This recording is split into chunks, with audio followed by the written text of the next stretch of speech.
témoignages, réactions, commentaires.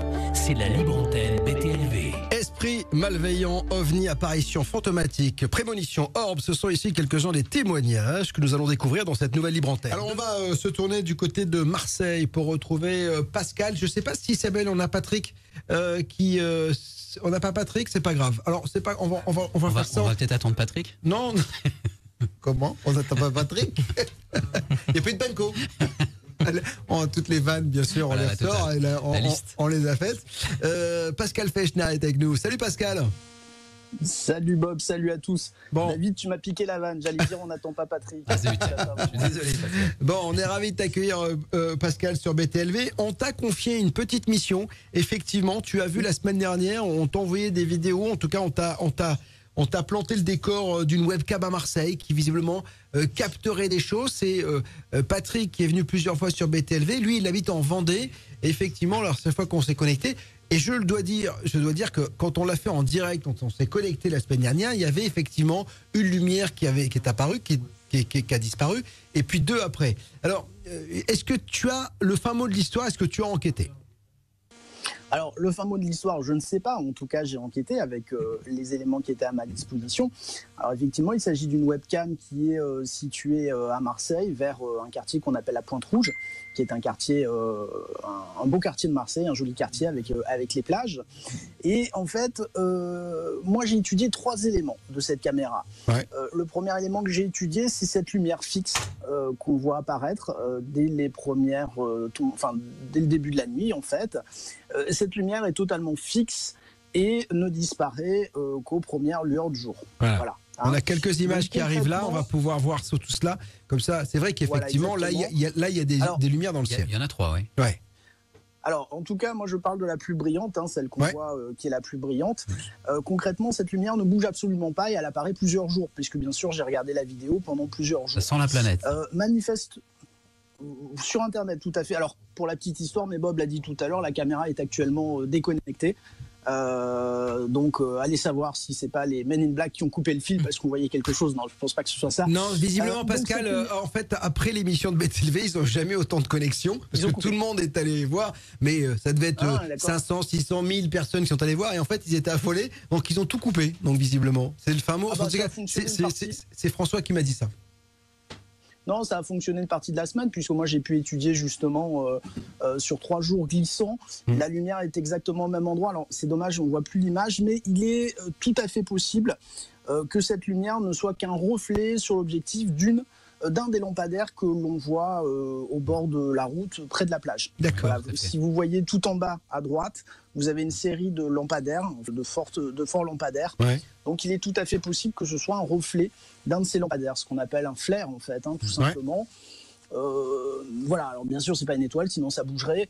Et concrètement c'est pas quelque chose dans le ciel, parce que oui, il faut quand même que je le dise, j'ai quand même mis le nez dehors pour voir si on la voyait, puisque encore une fois j'ai le plaisir d'habiter à Marseille, et bien sûr cette lumière n'est pas visible lorsqu'on regarde.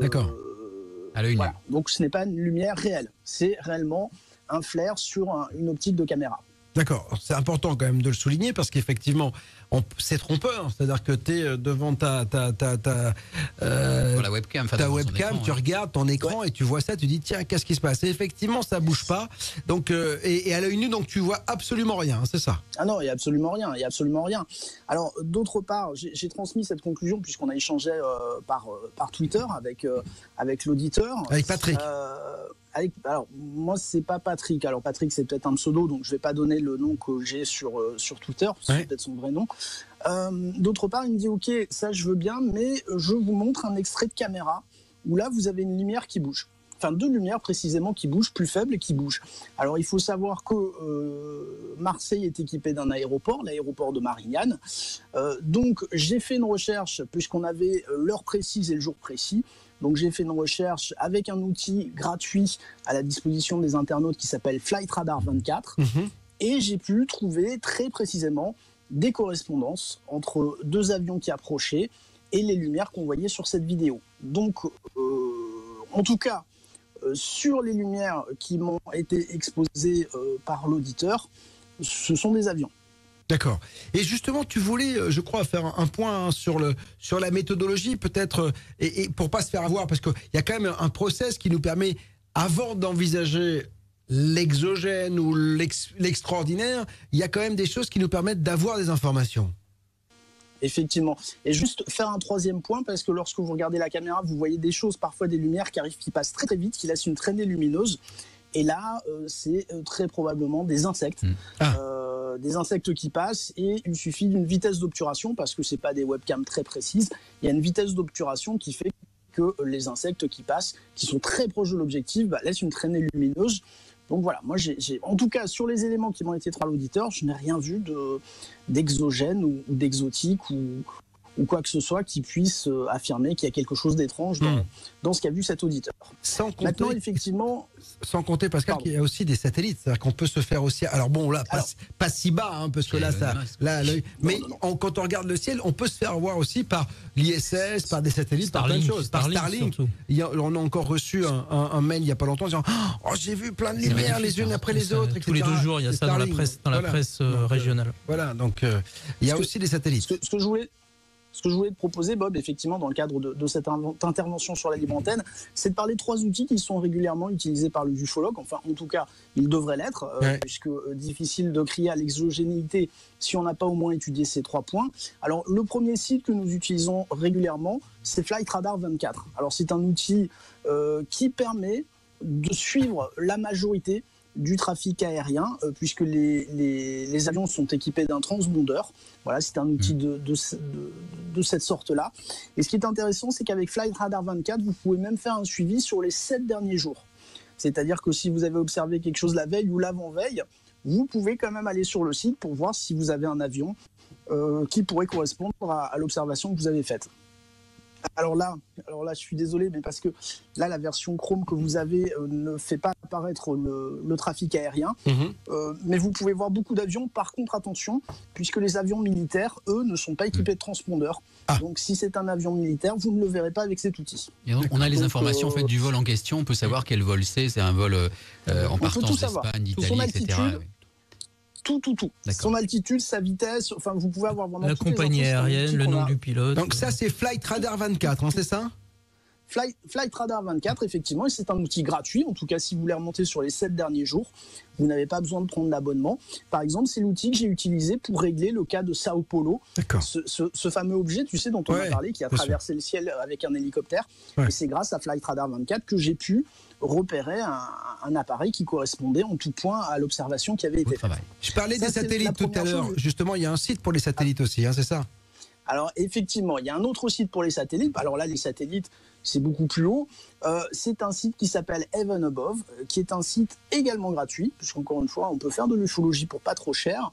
Alors c'est un site qui va recenser l'ensemble des satellites. Et ce qui est très intéressant, alors après, je vous incite bien sûr à aller vous perdre un petit peu dans les menus, mais vous pouvez voir très précisément la trajectoire du satellite au-dessus de la France avec les heures de passage. C'est un outil qui nous a aussi souvent aidés pour régler des cas et qui est très très très utile puisqu'il permet par exemple l'ISS ou les Starlink sont recensés dans cet outil et ça permet quand même de résoudre beaucoup de choses. Alors, mis à part les Starlink, globalement, les satellites ont toujours à peu près la même trajectoire. La même trajectoire et puis surtout la même apparence dans le ciel. C'est-à-dire qu'on a l'impression de voir une petite étoile qui bouge assez rapidement, mais pas plus que ça. L'ISS, par contre, c'est un petit peu plus... c'est massif, c'est un peu plus gros, on arrive à le repérer un peu plus. Quoi. Et puis au bout d'un moment, elle disparaît en fait. Moi, j'ai les mecs ils me font signe hein, dans l'ISS. Quand je les regarde, ils me font signe. J'ouvre la fenêtre et ils disent tiens... Avec de petites jumelles de théâtre. C'est ça, tu es là. Ils te lancent des trucs. Ils me lancent des trucs, ils me disent tiens, je t'envoie une pierre. Autre chose, il y a aussi un site d'astronomie que tu voulais évoquer. Ah, j'ai plus de son. Ah, on n'a plus de son pour Pascal. Pascal, je t'entends plus. Ah, ça y est, je crois qu'on t'a retrouvé. Ouais. Ah pardon, voilà. Oui, je disais le troisième point, parce qu'encore une fois, vous enlevez les avions, vous enlevez les satellites, le troisième point qu'il faut vérifier, c'est ce qu'il y avait dans le ciel au moment de l'observation. Et ça, vous avez le logiciel Stellarium qui vous permet de le faire. C'est un logiciel d'astronomie, encore une fois, gratuit. Vous m'entendez ? Oui, bien sûr, très bien. Ah pardon, excusez-moi, voilà, comme je pensais voir là le site.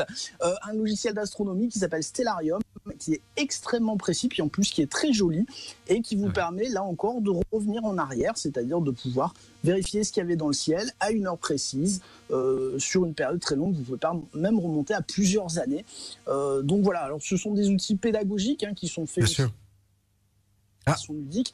Donc je invite bien sûr les auditeurs de BTLV, lorsqu'ils voient quelque chose, d'utiliser déjà ces 3 outils pour pouvoir déjà procéder à des vérifications basiques et d'usage. Eh ben écoute, très bonnes infos. Donc flightradar24.com si vous préférez, eventsabove.com aussi, ou encore stellarium-web.org.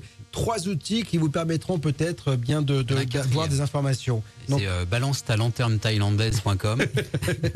Là. Bon, bah écoute, merci Pascal d'avoir été clair et précis, encore une fois, comme tu le fais à l'accoutumée sur BTLV, sur ces observations. Allez faire un tour sur Maybe Planet, vous en saurez plus si vous aimez le dossier UFO. C'est 24 heures sur 24. Merci Pascal, on te retrouve bientôt. On t'embrasse, ciao. Appelez maintenant la libre antenne BTLV au 01 86 22 21 20. 01 86 22 21 20.